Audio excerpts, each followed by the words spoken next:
Hello, I'm Harry Wright, and you're watching Autism 101. I'm an autistic comedian, and every week in UK lockdown, I'm making this show all about autism, how it affects your life, some of the fun things, some of the less fun things, and some of the things you can get away with. I'll be giving you 101 top tips on autistic life and what it helps you to do. We're going to be having some special guests this week. We've got the founding members of the Autism League, which is a fantastic advocacy group I'm part of, doing great work to try and change governmental policy and make life a bit easier for autistic people. So a little bit of a more serious one this week, but we'll still have the 101 top tips as usual. So this week I've been thinking about my childhood. I'm going home to my mum's in a couple of weeks. Hair update, by the way, it is hog wild. It is hog wild. There's no two ways around it.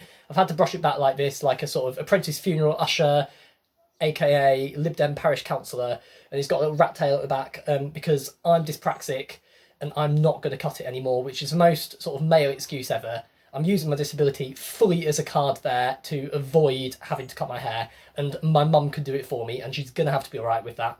But I'm leaving it till I go home in a couple of weeks, not shaving it bald, no way. We've all seen what Tommy Robinson fans look like on the news, and I am not voluntarily making myself look like that. I mean, I'd have to put on about 20 stone if I really wanted to look like one, but I feel like a bald head is the first step of that slippery slope, and it's not something I'm prepared to do. But yeah, this week thinking about going home, buying my train tickets has made me think about my childhood. As I've said before, I grew up in a little market town in Yorkshire.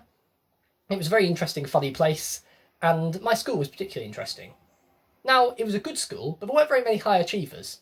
I'm probably one of the most famous alumni, and I do this, just for a little flavour of what it was like. They had a wall of fame, and one girl got on it because she was on Sun, Sex and Suspicious Parents. What a great achievement. You know, being on Sun, Sex, she wasn't even the main character.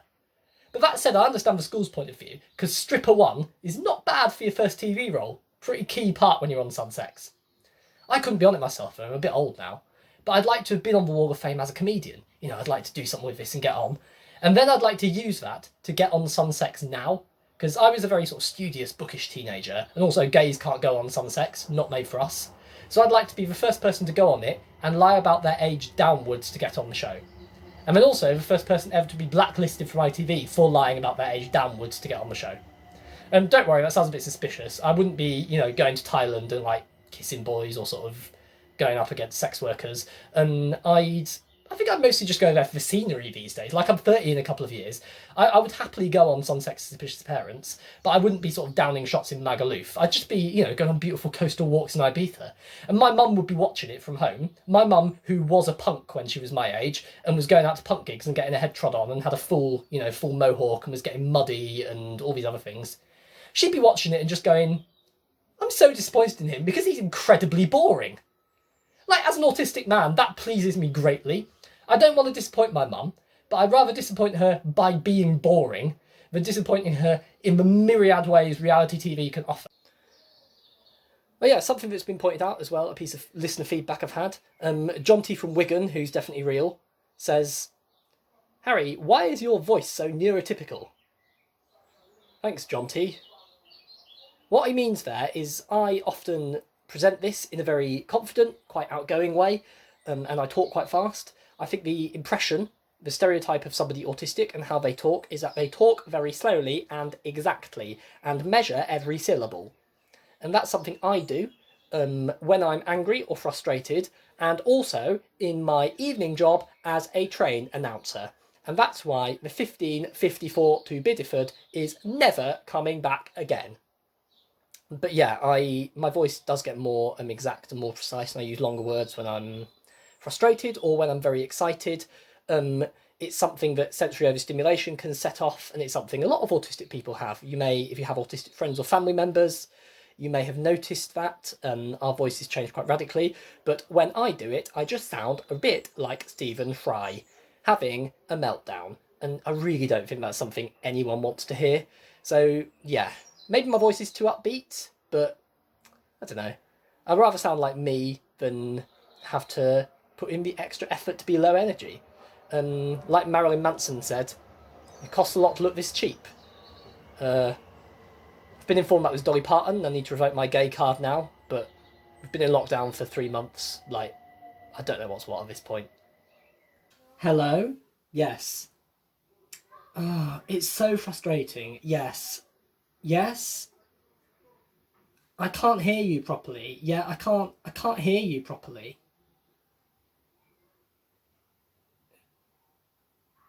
I'm gonna have to go now. Okay, I'm gonna bloody phones. Oh, bloody phones. I'm so frustrated by it. I can't hear anything on the line and I'm gonna have to go. Oh, speak to you later. Bye. Fam. What is this? This guy I work with, right, he's autistic, yeah? And the way he talks on the phone, it is honestly, it is like a SoundCloud rapper, bro. You would have to hear it to believe it. I'm gonna upload it, yeah, and I'm gonna see if it goes viral. I bet it will, yeah. So, alright. So a friend just sent me this autistic guy, right, on SoundCloud. This flow's sick as shit, fam. It's sick as shit. The way he's spitting, it's sick as shit. I've never heard anything like it before, yeah. It could be the next development in the rap game, yeah. Sick as shit, I'm gonna send it into the hipster magazines. This is banging, fam. Pure pinging. It's banging, fam. Hi, so apparently the phone call I made to my colleague went viral. He put it on the internet and now I'm a millionaire SoundCloud rapper. I didn't even know what SoundCloud was till yesterday. But the only thing I'm worried about is I think they might have paid me in inexact amounts. That's worrying me a lot because it all looks like this. I don't know about you, but I don't know if that's legal tender. Well, I'm going to buy me a new penthouse now, so hopefully they'll accept this. See you later. We are recording. Hi. Hi, everyone. Hi, everyone. I am Mark Blake. And I'm Yorick Moll, founders of the Autistic League, an autistic rights organisation run autistically by autistics for autistics. We hold government, organisations and businesses accountable for abuses and neglect suffered by our communities. We lobby, advocate and educate those in power about how our rights are not being met. We are an autistic organisation. We amplify autistic voices that have been silenced in the non-autistic world.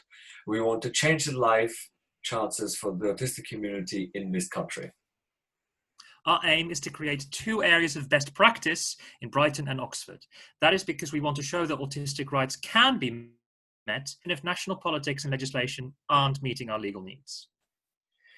We are a hub for autistic activists and our allies since the activist community is splintered. We want to bridge the gaps between people who have the best interests of our community at heart. Though we aren't a support organisation, we prioritise the welfare and well-being of our members above everything else. We know that most of our people are struggling with mental health issues and trauma. That's natural in a world that's built not to understand us.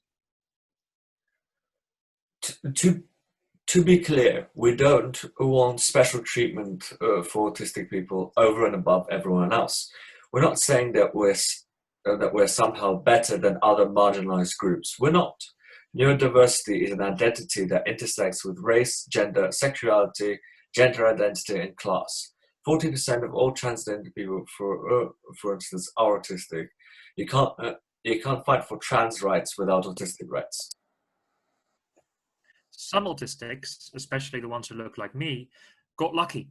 They have jobs, play a part in their communities, and make their special interests work for them. But only 34% of diagnosed autistic people are in work. The average life expectancy for autistic people ranges between 54 and 38. Only a few individuals are mathematical savants. That's the reason for our slogan, rights not luck. We have been running community groups online for the past few months, and we thank Harry for allowing us a moment to reach out. If you're interested in joining us, contact us. Thank you so much, and back to Harry. Bye. So, as you know, every week I recommend something by an autistic creator. It could be an actor, writer, musician, comedian with autism, or who works with autistic people, whose work I love and think deserves a signal boost. This week I've got 2 recommendations for you. 2 seems to be my favourite number this week, and to be honest, eternally. First one is Juliana Heng. She is a brilliant, very, very funny Singaporean comedian. Her show Walking on Spectrum is online now, and she's performing it live over Zoom for the next few days. I think it's still happening. Check her out, she's doing very, very great stuff. I'd like to give a big Autism 101 thumbs up, and that's 2 thumbs because 2 is a prime number, to Andy Story, brilliant, brilliant surreal comedian on the UK circuit, who, for plugging this on his own show, it's hilarious, Andy Story's Anxiety Vlog. He does brilliant, surreal, clean comedy. He's an extremely funny guy. Go on YouTube and check out Andy Story's Anxiety Vlog. This show is discussed on episode 69. Nice. But all of them are well worth a watch. He does some unique stuff, and he's extremely good.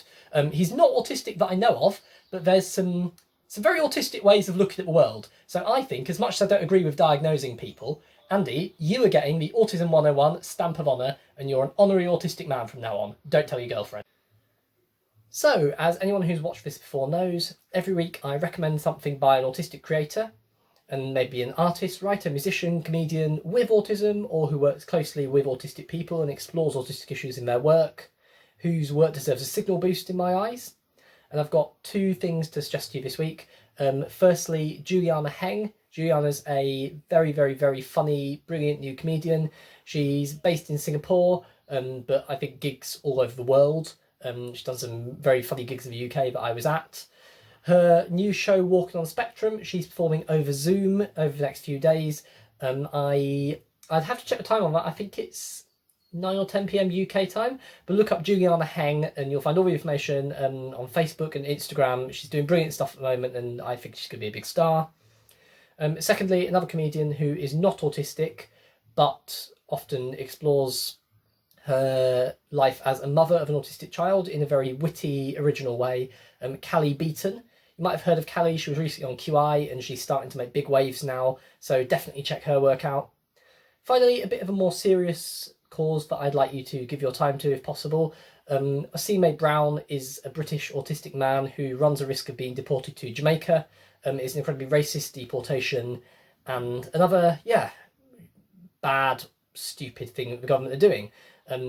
I will put a link down in the video description for a change.org petition you can sign to try and get the decision reversed. He has severe learning difficulties as well as autism, and is in no fit state to be deported, and also no human being should be deported. Nobody's illegal. So if you could try and get as many signatures on that as possible and enact some meaningful change, we could really help this guy's life, and he fully deserves a life. Right, on that serious note, that's the end of this week's episode. So thanks very much for watching. Don't forget to like and subscribe at H Wright Comedy on all social media. And see you next week.